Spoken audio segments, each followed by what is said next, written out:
Greetings, friend. I will show you how Sudoku Guy solved this difficult puzzle using X-Wings. Not only will I show you the X-Wings he found and used to solve the puzzle, I'll show you the X-Wings he missed and also some other alternate solving strategies you can use to get through this puzzle.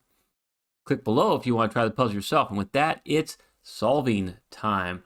So Sudoku Guy starts out looking for side rotation and when there's only two possible candidates and 3/3 blocks. And he does this method where he calls it the TMB top, middle, and then bottom. And so the first one you're going to see will be that way. And then he does called the left, center, right. So TMB and LCR. Hopefully you get the idea there. So we start out. He goes, let's look at the rows where there's only two candidates remain. So he puts a naked pair of 7, 9 in row 1 and a naked pair of 6, 7 in row 2. And then he's kind of looking across, row 3 there.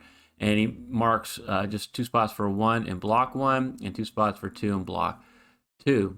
After that, he switches to the middle and he sees there's 2 spots for 3 in block 5. And then he finds some 1s. He's down at the bottom now and Ladder marks some 1s in block 7 and some 2s in block 9, some 4s in block 8, some 6s in block 9, and then some 9s up in block 7.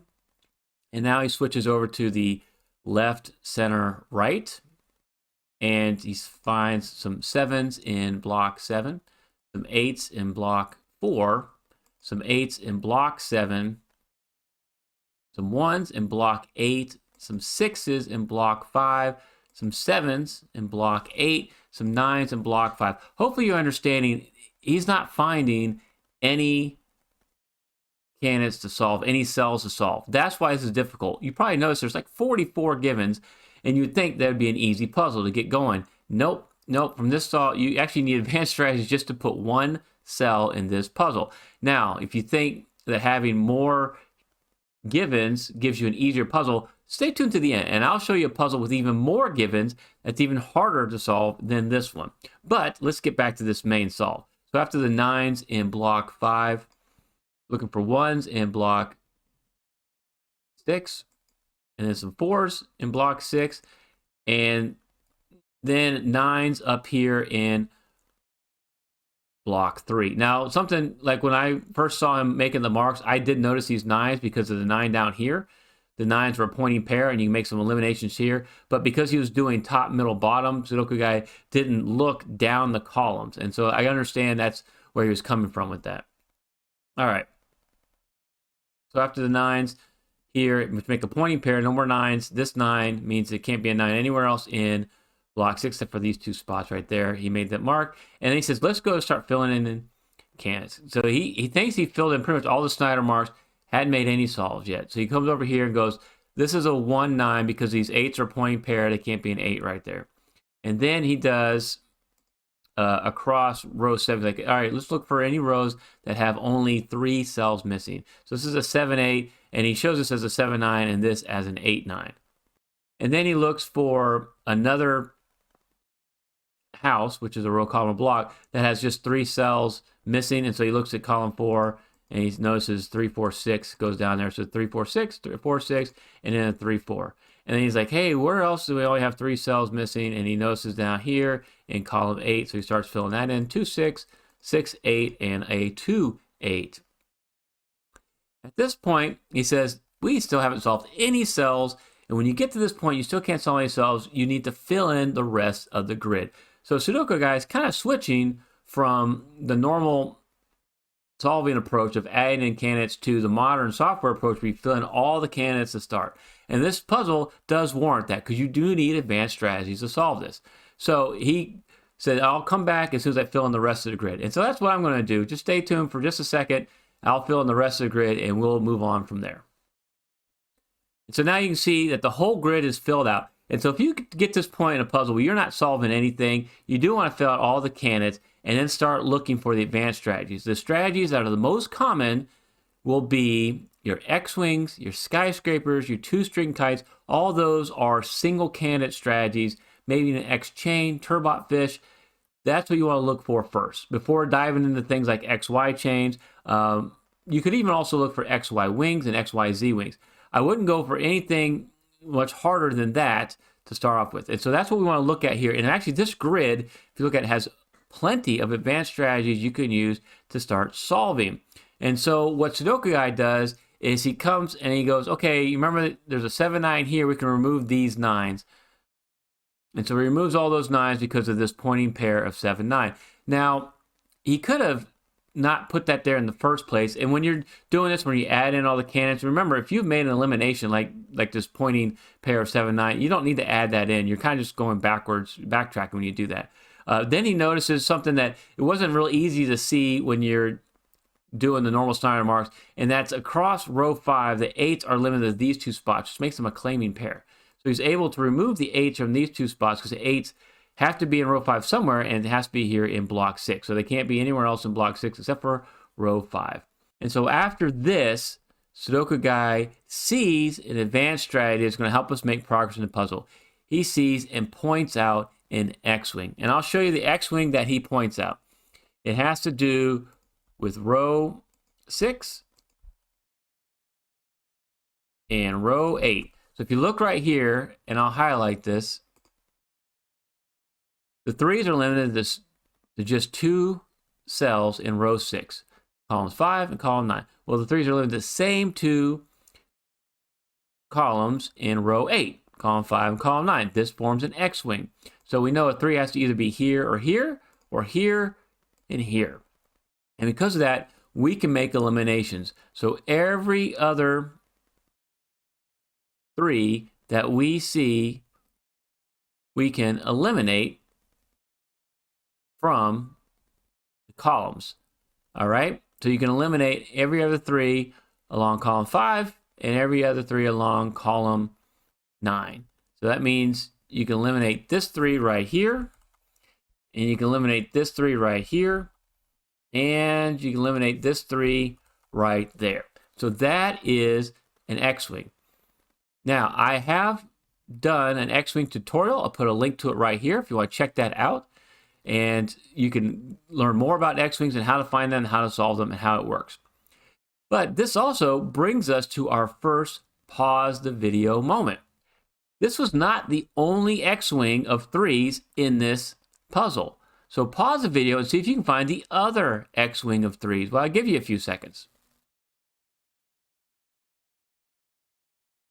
Okay, congratulations if you spot it. You are an expert at X-wings. And guess what? It makes the same eliminations. So this is the X-wing that Sudoku Guy showed us. The other X-wing was along the columns, column 4 and column 7. And what's neat about this X-wing is the 3s were limited to the same 2 rows, rows 4 and 9. It created the same eliminations. You would eliminate a 3 from right there and right there, like we did before, and also right here. So it's the same eliminations as the one in row 6 and 8. Kind of cool, huh? So hey, subscribe to Smart Hobbies if you want to solve X-wings even better. But we're not done yet. After finding the X-wing of 3s, Sudoku Guy finds another X-wing, and it's an X-wing of 6s. He says, hey, I see in column 2 and column 8 that the 6s are limited to the same 2 rows, rows 3 and 5. This forms another X-wing. So if you look right here, you can see that since they're limited that way, a 6 has to be either here or here, or here and here. In that case, we can eliminate every other 6 along rows 3 and 5 that are not in the purple. So you can eliminate a 6 from right there. You can eliminate a 6 from right here. You can eliminate a 6 from right there. And you can eliminate a 6 from right there. And hopefully you'll notice now you're going to be able to do some solving. And this is what Sudoku Guy showed us. And he's like, hey, we can actually solve some cells in this grid. And he got real excited.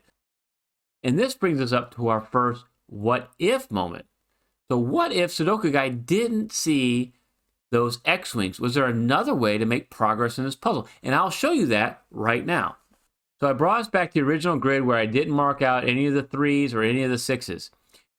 And what's neat is if you look at this grid, there are several advanced strategies. The first one that jumped out to me that would create some solving and kind of gets to the same spot where we were with those X-Wings was a skyscraper. And so I saw a skyscraper of 6s looking across rows 2 and 6. You'll notice that the 6s are limited to 2 spots in row 2. They're also limited to 2 spots in row 6, and they share the same column. This forms a skyscraper as long as these heads are in the same band, right? They're in the same band. So in this case, either a 6 is here. If it's not here, 6 has to be there. This can't be a 6, and then this would have to be a 6. So you're either going to have a 6 here or here. And so we can eliminate a 6 from any cell that sees both of these cells. And so you can eliminate a 6 from right there and also from right there. And if there are any 6s up there, you can eliminate those as well. But you see, now you can be able to solve this for a 9, you solve this for a 3, and you can move on. Skyscrapers are pretty easy to kind of find, just like the X-Wing, so you want to look out for those as well. But there's another strategy that actually will make this same solve right here that I can show you right now. And it's a 2-string kite. So if we look here and see that the 6s are limited to 2 spots in row 2. And now you take part of that X-Wing, you notice the 6s take 2 spots. This forms a 2-string kite. And what it means is you look for a block, so like block 1, where you have a strong link coming out. So there's just one in the block and one out of the block of the 6s. And then the same thing here, you got one in the block, one out of the block of the 6s. And so what this tells us is a 6 is either here. If it's not here, a 6 would have to be there. Then this can't be a 6, and then this would be a 6. So either a 6 is here or a 6 is there. You can eliminate a 6 from any cell that sees these two ends of the kite. And so you'll be able to eliminate a 6 from right here. And so I've done a tutorial on 2-string kites. And actually, I'll put a link to that right here. You can check that out. And you can learn even more about some of these single-digit solving strategies that will help you get through hard, difficult Sudokus like this one. Now, let's go back to our main solve. And so now we can actually start solving some cells in this Sudoku. But don't go away. We still have some good strategies and some great techniques to get us to the end of this puzzle. So first thing Sudoku Guy does is he marks this 4 in row 5, column 4. And then he follows the 4 up. He goes, where can now that I've eliminated 4 from right here and here, where can a 4 be in block 6? So he solves that 4 in row 4, column 9. Gets rid of the extra 4 marks, and then he looks for the 3 and goes, oh, now I solve this 4 right here. I can solve this for a 3. And so he solves that for a 3 in row 9, column 4. And he goes, this is going to resolve our X-Wing. So we have the X-Wing here and here. We know the 3 can't be there, so now we know the 3 has to be there and there. And so what he does is he first solves this 3 after he gets rid of those marks. So it solves the 3 in row 6, column 5. And then he looks for the 3 in row 8, column 9, and then the 3 in row 4, column 7. Because he eliminated this mark right here and goes, okay, one place left for 3 in block 6. After solving the 3, he's able to look and go, okay, column 4, we only have one spot left. It's got to be a 6. And then he solves for a 1 in row 8, column 6. Because the reason being is you got this 8, 9 naked pair. And so this can't be an 8 anymore, so it has to be your 1. And then we can solve for the 4 and finish out where because the only place for a 4 to be in block 8. So solve for the 4.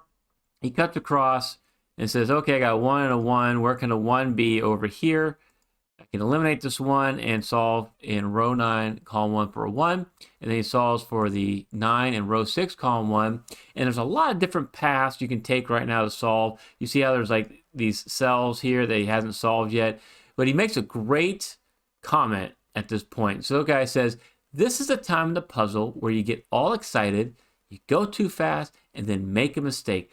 So you don't want to go too fast here because you can easily put the wrong digit in, and next thing you know, you're going to break the puzzle. And that's not what we want. So after that 9 in row 6, column 1, puts an 8 in row 7, column 1, then the 7 in row 8, column 2, the 9 in row 7, column 2.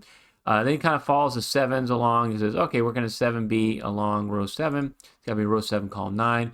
And then he kind of comes up and goes, okay, we can eliminate now this 7. What does this do for our 7s in block 3? And he's also on a whiteboard when he's doing it, so he's erasing these marks as he goes along. And it's kind of nice. It's a very sound technique because you're erasing the marks, and then whatever remains, that's what you can solve for. So does a great job, very thorough. I learned a lot watching Sudoku Guy. So after that 7 in row 2, column 7, he solves for the 9 up there in row 1, column 9, and then for the 2 in row 3, column 9, and then he does the 6 right here in row 3, column 8, and goes, hey, this resolves our X-wing. So now we know the X-wing has to be here and here, so he solves that 6 right away in row 5, column 2. Then he comes up and says, okay, there's only one place left here, so you always want to look for those full houses. There's only one cell remaining to solve. So he solves that 1 in row 3, column 2, and then he comes over and notices that this is also a full house, and the only cell remaining is row 3, column 3, so he puts a 9 there, and then he comes up and he can solve the 7 in row 1, column 3, and the 6 in row 2, column 3.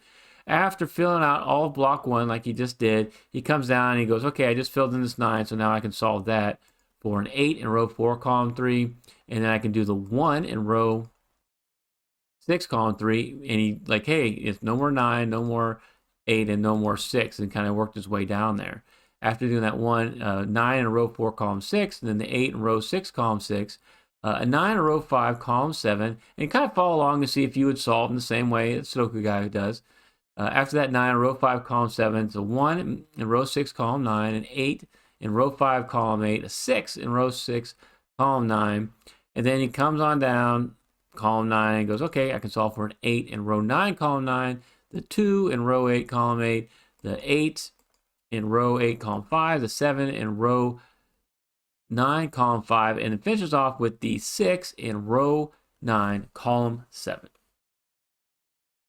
If you want to see me solve a puzzle that's even harder than this with more starting digits, check this out. I want to thank Sudoku Guy for being such a great teacher in Sudoku. I've learned so much from watching your channel. Don't forget to buy me a coffee link. I appreciate your support. Thank you so much for watching.